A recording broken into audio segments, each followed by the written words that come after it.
श्री स्वामी समर्थ प्रेक्षकांनो, आनंदी या मालिकेमध्ये असलं जबरदस्त वळण येताना आता आपल्याला पाहायला मिळणार आहे. बरं का, इकडे आपल्या पृथ्वीने त्याच्या सुंदर सुंदर डिझाईन आणि नवीन बिझनेस आयडियासाठी त्याला एक मॉडेल हवी असते आणि इकडे आता पृथ्वीने शिल्पाला डावलता आनंदीला इकडे त्याची रोल मॉडेल बनवलेली असते. या सगळ्याचा शिल्पाला खूप त्रास झालेला असतो आणि तिला या सगळ्या गोष्टीचा खूप राग आलेला आपल्याला इकडे मालिकेमध्ये पाहायला मिळणार आहे. पण या सगळ्याचं शिल्पा कशाप्रकारे बदला घेते. इकडे शिल्पा आपल्या पृथ्वीने बनवलेलं सुंदर प्रेझेंटेशन आणि ती प्रेझेंटेशनसाठी बनवलेली सुंदर साडी इकडे शिल्पा या सगळ्याची वाट लावताना आपल्याला पाहायला मिळणार आहे. त्याच वेळी आनंदी तिथे जाते, शिल्पाला हे कृत्य करण्यापासून अडवते. पण शिल्पा मात्र आनंदीचा एकही शब्द ऐकून घेत नाही आणि या दोघींमध्ये आता वाद होतो आणि या वादातच आनंदी शिल्पाचं थोबाड फोडताना आता आपल्याला पाहायला मिळणार आहे. आणि या सगळ्या प्रकारामुळे शिल्पा अजूनच तापलेले आपल्याला पाहायला मिळणार आहे. धनश्री शिल्पाच्या या सगळ्या काळ्या कारस्थानामध्ये भाग घेताना सुद्धा आपल्याला दिसणार आहे आणि इकडे अखेरीस पृथ्वीसमोर त्याच्या लाडक्या आत्याचा असा काळा चेहरा येताना आपल्याला पाहायला मिळणार आहे. हे सगळं काही मालिकेमध्ये कशाप्रकारे चित्रित होणार आहे हे जर तुम्हाला जाणून घ्यायचं असेल तर तुम्ही नक्कीच आपला हा व्हिडिओ अगदी शेवटपर्यंत पहा, म्हणजे तुमच्या सगळं काही इकडे लक्षात येऊन जाईल. बरं का प्रेक्षकांनो, आता मालिकेमध्ये इकडे मालक साहेब आनंदीपाशी आलेले असतात आणि आता आनंदी मालक साहेबांचे खूप आभार मानत असते. बोलते की मालक साहेब, तुम्ही आज खूप मोठं काम केलं बरं का. तुम्ही एक पाऊल मागे आलात आणि तुमच्या बापलेकांमध्ये आता समेट घडेल या गोष्टीचा मला खूप आनंद होते. आता इकडे मालक साहेब बोलतात, अगं वेडे, खरं तर मीच तुला थँक्यू म्हणलं पाहिजे, कारण तुझ्यामुळे इतक्या वर्षानंतर मी आणि माझा मुलगा एकत्र काम करणार आहोत. आम्ही बाप-लेक एकत्र येऊन काहीतरी करून दाखवणार आहोत. खरंच ही भावना खूप गोड आहे आणि हे सगळं तुझ्यामुळे शक्य होणार आहे. खरंच आनंदी, तुला खूप खूप थँक्यू, कारण तुझ्यामुळे आज हा सुंदर दिवस माझ्या आयुष्यात उगवला आहे. बरं का, आता आनंदीला मालक साहेब बोलतात की आनंदी, चल बरं, मी तुला आज दिवाळीचं गिफ्ट देतो. आता आनंदी बोलते, अहो मालक साहेब, मधीच कुठं दिवाळीचं गिफ्ट. पण मालक साहेब बोलतात, चल तर, आणि आनंदीच्या हाताला धरून मालक साहेब तिला बाहेर नेतात. बरं का, आता हा विद्याधर मस्त गाणी गुणगणत गुणगणत छत्री घेऊन इकडे त्याच्या गाडीकडे चाललेला असतो. समोरच त्याची गाडी उभी असते आणि इकडे गाडीचा एवढा मोठा ब्लास्ट होतो आणि हा विद्याधर अगदी ते खाली उडून पडतो. मालक साहेब आणि आनंदी हे सगळं तिथे उभं राहून पाहत असतात आणि मग जेव्हा विद्याधर खाली कोसळतो, गाडीला आग लागते, गाडीचा ब्लास्ट होतो, त्यावेळी मालक साहेब विद्याधर समोर जातात आणि बोलतात की कसा वाटला मग तुला हा धूमधडाका. तुला काय वाटतं, कुकरचा ब्लास्ट फक्त तूच घडवू शकतो. अरे ह्यापेक्षा सुद्धा तुझं आयुष्य बदतर करेल आणि इतकं तुला भोगावं लागेल की तुला कळणार सुद्धा नाही. अरे विद्याधर नराधमा, तुला काय वाटलं की तू असला फालतू ब्लास्ट करशील आणि या छोट्याशा कुडघुरी माझ्या लक्षात येणार नाही. अरे हा युगंधर निंबाळकर उडत्या पाखराचे पंख मोजणारा माणूस आहे आणि तू त्याच्याच घरात राहून त्याच्याच बायकोसोबत तिला घालवण्याचे प्रयत्न करतो आणि तिच्यासोबत एवढा मोठा घात करतोस. तुला काय वाटलं हे माझ्या लक्षात येणार नाही. आज इथे तुझ्या गाडीचा जो काही राग, जी काही कोळसा झाला आहे, ती तुझ्या उघड्या डोळ्यांनी पाहून ठेव, कारण पुढच्या वेळी जर माझ्या आनंदीला त्रास देण्याचा विचार तुझ्या मनाला शिवला ना, तरीसुद्धा या राग झालेली या कोळशाची गाडी आठव आणि तुझ्या मनातला तो विचार त्वरित थांबव. नाहीतर ही गाडी जशी जळतेत ना, यापेक्षा तुझी घाणेरडी हालत हा स्वतः युगंधर निंबाळकर करेल. आणि हो, एवढंच नाही ना, पुढच्या वेळेस तुझं तिकीट कायमचं बुक करेल, तुला डायरेक्ट वर पाठवेल. अशी भयानक धमकी आता मालक साहेबांनी या विद्याधरला दिलेली असते. विद्याधर सैरवैर झालेला असतो. त्याला नक्की काय घडलं हे समजत नसतं, पण त्याला एवढं मात्र कळून चुकलेलं असतं की जो काही आनंदीसोबत मी ब्लास्ट केला, कुकर ब्लास्ट केला, हे सगळं दादाच्या लक्षात आलं आहे. आता इकडे युगंधर बोलतो की अरे, त्या दिवशीच माझ्या हे सगळं लक्षात आलं होतं की हा घाणेरडा प्रकार तूच केला आहे, पण मला तुझ्याच भाषेत हे सगळं तुला समजून सांगायचं होतं. जेव्हा स्वतःवर अशी वेळ येते, स्वतःसोबत असा काही ब्लास्ट होतो, तेव्हा काय वाटतं हे तुलासुद्धा कळावं म्हणून मी एवढं प्लॅनिंग केलं आणि तुला अशी चांगली अद्दल आज मी घडवलीत. पण ही घडवलेली अद्दल तू लक्षात ठेव आणि इथून पुढं माझ्या आनंदीसोबत नीट नेटानं वाग. पुन्हा तुझ्यासोबत असं वागायची वेळ माझ्यावर आणू नको. आनंदीच्या केसाला सुद्धा तू इथून पुढं धक्का लावायचा नाहीस, कारण सगळ्या गावकऱ्यांसमोर तिच्यासोबत देवा ब्राह्मणाच्या साक्षीने लगीन करून मी तिला या वाड्यामध्ये आणले आहे. आणि हो, माझ्या जीवात जीव असेपर्यंत आनंदीच्या केसालाही मी कधीही धक्का लागून देणार नाही, हा युगंधर निंबाळकराचा शब्द आहे. तेव्हा आनंदी आता इकडे या विद्याधरला बोलते, आता पाहिलं ना तुमच्यासोबत काय झालं, त्यामुळे पेरतं तेच उगवलं जातं. इथून पुढं चांगले कर्म करा, म्हणजे तुमच्यासोबतही चांगलं घडेल. आता इकडे आनंदीने सुद्धा चांगल्या शब्दामध्ये या विद्याधरच्या सणसणीत कानाखाली लगावलेली असते. शब्दांनीच आता विद्याधरला इकडे आनंदीने गार केलेला आपल्याला पाहायला मिळणार आहे. आनंदी आता विद्याधर आणि हा युगंधर एकमेकांसमोरासमोर उभे राहिलेले असतात. बरं का, आता युगंधर आनंदीचा हात हातात धरतो आणि या विद्याधर समोर अगदी ठेचामध्ये घरात जाताना आपल्याला पाहायला मिळणार आहे. पण रागाने संतापलेला हा विद्याधर मनाशीत बोलतो की दादा, अरे आज दिवाळी तू साजरी केली असेल, पण पुढचा शिमगा मात्र मीच साजरं करणार. अशी काही तुझ्या आणि या आनंदीच्या आयुष्याची होळी पेटवेल की तुझं तुलाच कळणार नाही की या आगीतून कशा प्रकारे मी बाहेर येऊ. आणि इकडे लगेच आता विद्याधरनी मनाशी एक मोठा प्लॅन आखलेला असतो आणि तो असा, बरं का, विद्याधर थेट पोलिसांमध्ये जातो आणि युगंधरच्या विरोधात कंप्लेंट करतो की या नराधमानं माझ्यासोबत जीवितहानी करण्याचा प्रयत्न केला आहे. या माझ्या भावानंच माझ्या गाडीमध्ये इकडे बॉम्ब ठेवला आहे आणि त्यामुळे त्याला मला जिवंत जाळायचा प्रयत्न करायचा होता. हे सगळं त्यांनी केलं आहे, याला अटक करा. इकडे आता पोलीस निंबाळकर वाड्यावर आलेले असतात. युगंधर सुद्धा पोलिसांच्या गाडीचा आवाज ऐकतो, खाली हॉलमध्ये येतो आणि या सगळ्यांसमोर मोठ्या मानाने इकडे मालक साहेबांच्या खुर्चीत बसलेला असतो. आता पोलीस इकडे विद्याधरला बोलतात की अहो, हे तर तुमचे मोठे भाऊ आहेत आणि तुमचा मोठा भाऊ तुमच्यासोबत असं वागेल असं वाटतं का तुम्हाला?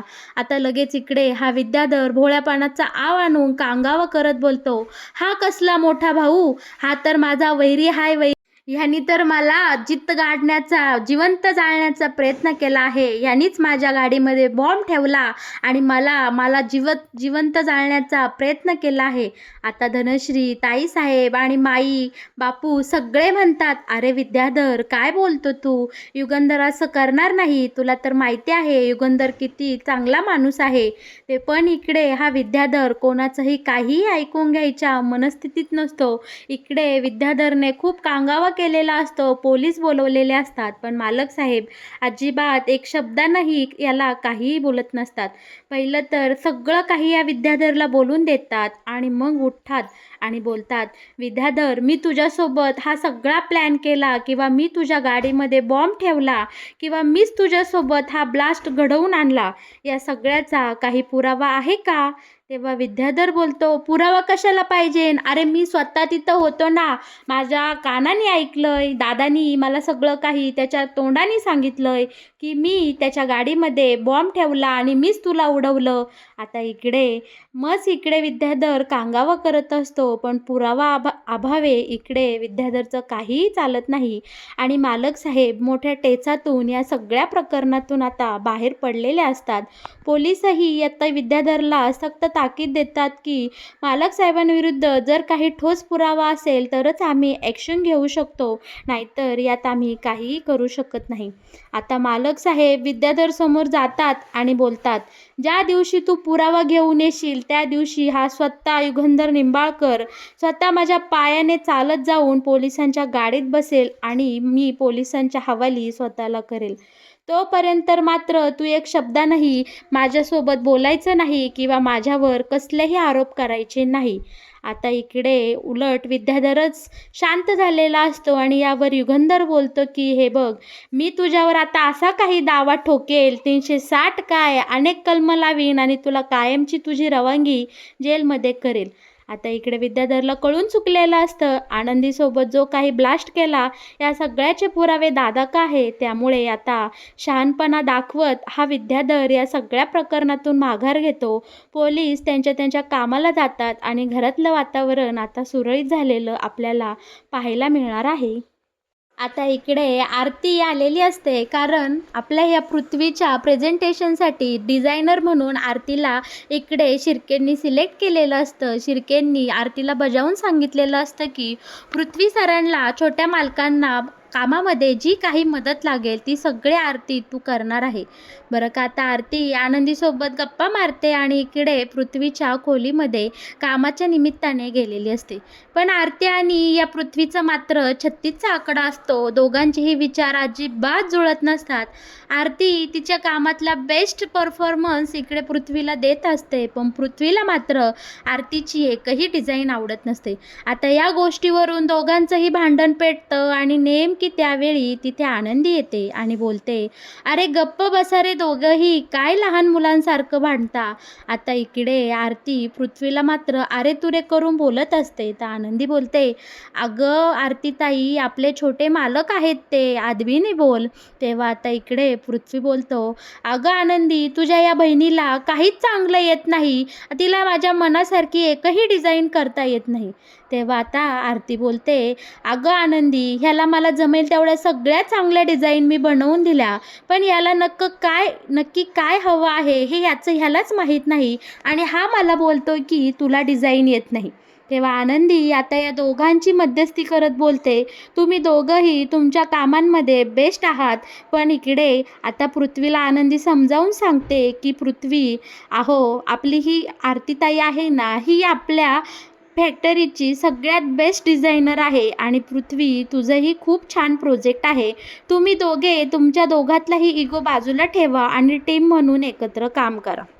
बरं का, आता इकडे त्याच वेळी नेमकी शिल्पा तिथे आलेली असते आणि शिल्पाला पाहून पृथ्वी बोलतो, येस, मला सुचलं. हे बघ आरती, दिसते ना माझ्या आतूने जी साडी नेसलीत आहे ना, अगदी परफेक्ट.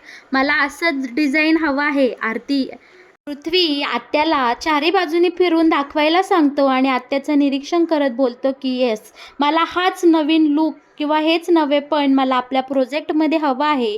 मला आत्याची चॉईस खूप आवडते. माझ्या आत्तू खूप एलिगंट आणि खूप सुंदर आहे. आता हे ऐकताच मात्र इकडे शिल्पाला तर काय पंखच फुटलेले असतात. शिल्पा खूप खुश झालेली आपल्याला पाहायला मिळणार आहे. बरं का, आता इकडे पृथ्वी शिल्पाचा मोबाईल घेतो आणि आरतीला शिल्पाच्या सगळ्या नवनवीन साड्या दाखवतो आणि बोलतो की बघ, ह्या सगळ्या साड्या बघ, आत्तूची चॉईस किती टॉपची आहे. आपल्याला असंच नवं पण आपल्या कामामध्ये मला हवं आहे. तू जीव लाव, प्रयत्न कर आणि सेम टू सेम याच्यापेक्षा बेस्ट क्वालिटीचं डिझाईन बनव आणि मला पाठव. मला आता कळलेलं आहे मला नक्की काय करायचं आहे आणि मला काय हवं आहे. बरं का, आता इकडे शिल्पाला तर खूप आनंद झालेला असतो, कारण पृथ्वीने शिल्पाचं खूपच कौतुक केलेलं असतं. आरती आणि पृथ्वी आता जोमाने कामाला लागतात. दोघेही खूप सुंदर प्रकारे प्रेझेंटेशन बनवतात. आरती ही तिच्यामधल्या सगळ्या कलागुणांचा चांगल्यातला चांगला वापर अशी सुंदर अशी साडी बनवून पृथ्वीसाठी तयार करून ठेवते. आता इकडे पृथ्वी ही कामाला इतका लागलेला असतो, अगदी त्याला खायचं प्यायचंही ध्यान राहिलेलं नसतं. शिल्पा आनंदीला सक्त ताकीद देते. या दोघाही बापलेकांचा विषय सारखाच आहे. एकदा का कामाला लागले की त्यांच्यामध्ये अजिबात पेशन राहत नाही आणि खायचं प्यायचं त्यांना ध्यान राहत नाही. त्यामुळे आनंदी पृथ्वीसाठी ऑफिसमध्ये डबा पाठवून दे, फॅक्टरीमध्ये त्याच्या खाण्यापिण्याची सोय कर. आणि हो, आता इकडे आपली शिल्पा तर काय ढगातच असते, कारण आता पृथ्वीने तिला बेस्ट मॉडेल म्हणलेलं असतं. आता इकडे सगळं प्रेझेंटेशन झालेलं असतं. फायनली फक्त आता मॉडेल तयार करायची राहिलेली असते. आता इकडे सगळ्यात मोठा प्रश्न निर्माण झालेला असतो, तो म्हणजे पृथ्वीचं प्रेझेंटेशन प्रेझेंट करण्यासाठी मॉडेल ठरवण्याचं. तेव्हा मिथाली आता पृथ्वीला बोलते की अरे दादा, आपण तर मॉडेल शोधलीच नाही आणि आता तुझं प्रेझेंटेशन द्यायला इतक्या ऐनवेळी मॉडेल कुठे मिळेल बरं आपल्याला. त्यात पृथ्वी इकडे आनंदाने बोलतो, अरे आपल्याला मॉडेल शोधायची गरजच नाही, कारण आपल्या घरामध्येच ऑलरेडी इकडे मॉडेल आहे, तयारच आहे, आपल्या रोजच्या वावरामध्ये, आपल्या रोजच्या पाहण्यामध्ये. आता इकडे मिथाली बोलते, म्हणजे दादा नक्की तुझ्या नजरेमध्ये कोण मॉडेल आहे रे. तर का आता इकडे शिल्पाला वाटत असतं की पृथ्वीच्या नजरेमध्ये मीच बेस्ट मॉडेल आहे, कारण पृथ्वीने शिल्पाचं खूप कौतुक केलेलं असतं. त्या धनश्री ही इकडे शिल्पाला पंपिंग करते आणि बोलते की ताई साहेब नक्की तुम्हीच मॉडेल म्हणून सिलेक्ट व्हाल. पण इकडे घडतं सगळं वेगळंच. सगळ्यांसमोर आता पृथ्वी या शिल्पाला डावलून आनंदीचं नाव पुढे करतो आणि इकडे मिथालीला सांगतो की अगं मिथाली, आपली आनंदी आहे ना, आनंदी खूप सुंदर आहे, खूप सुंदर दिसते आणि तिचं राहणीमानही अगदी पारंपरिक आपल्या भारतीय सौंदर्याला शोभल असंच आहे. त्यामुळे आपल्या या नवीन प्रोजेक्टची मॉडेल दुसरी तिसरी कोणी नसून आपली आनंदी असणार आहे. या सगळ्या गोष्टीचा मात्र शिल्पाताईला खूप राग आलेला असतो बरं का. ती तिथे सगळ्यांसमोर ते दाखवून देत नाही, पण या सगळ्याचा शिल्पाला खूप मनस्ताप झालेला असतो. त्यात आता धनश्री इकडे शिल्पाचे कान फुंकते आणि बोलते की अहो शिल्पाताई, घरातलं तुमचं वर्चस्व कमी होत चाललं आहे आणि या आनंदीने आता तुमची जागा घेतली आहे. चक्क पृथ्वीने त्याच्या लाडक्या आत्याला डावलून या काल आलेल्या आनंदीला चक्क मॉडेल बनवलं आहे.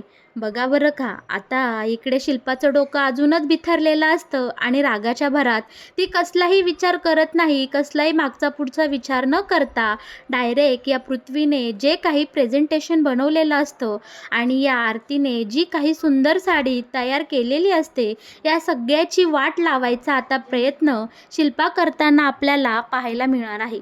बरं का, आता शिल्पा इकडे त्या लॅपटॉपमधलं प्रेझेंटेशन डिलीट करण्यासाठी आणि हातामध्ये कात्री घेऊन ती साडी कापण्यासाठी आलेली असते. पण इकडे त्याच वेळी आनंदी तिथे येते आणि शिल्पाला थांबवते. बोलते, शिल्पाताई प्लीज तुम्ही असं करू नका. पृथ्वीने खूप मेहनत घेतली आहे आणि या एका प्रेझेंटेशनवर अवलंबून आहे या दोघा बापलेकांचं नातं.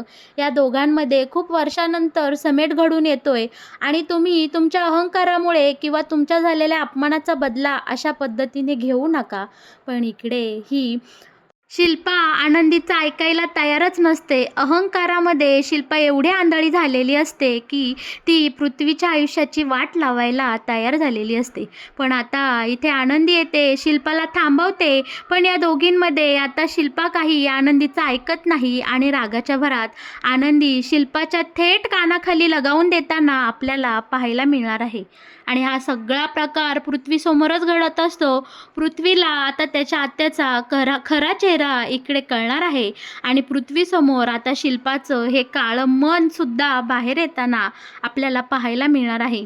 आता पृथ्वी शिल्पाची चांगलीच कानझाडणी करतो आणि बोलतो की आत्या, तुझ्याकडनं ही अपेक्षा नव्हती. अगं अहंकाराच्या भरात, रागाच्या भरात तू माझं नुकसान करायला निघाली होतीस.